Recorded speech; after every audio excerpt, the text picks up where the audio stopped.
بالفيديو معجزة في يوم عرفة، ظهور لفظ الجلالة في السماء.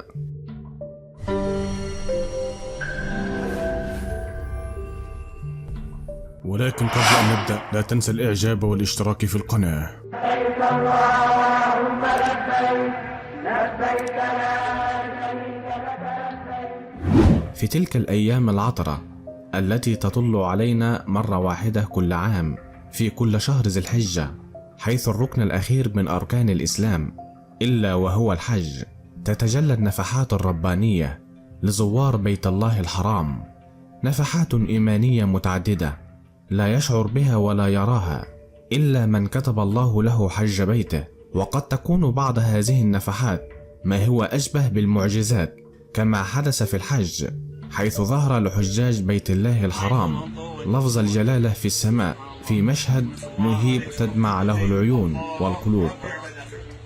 وين ما يخافك يا رب، الله كتبه.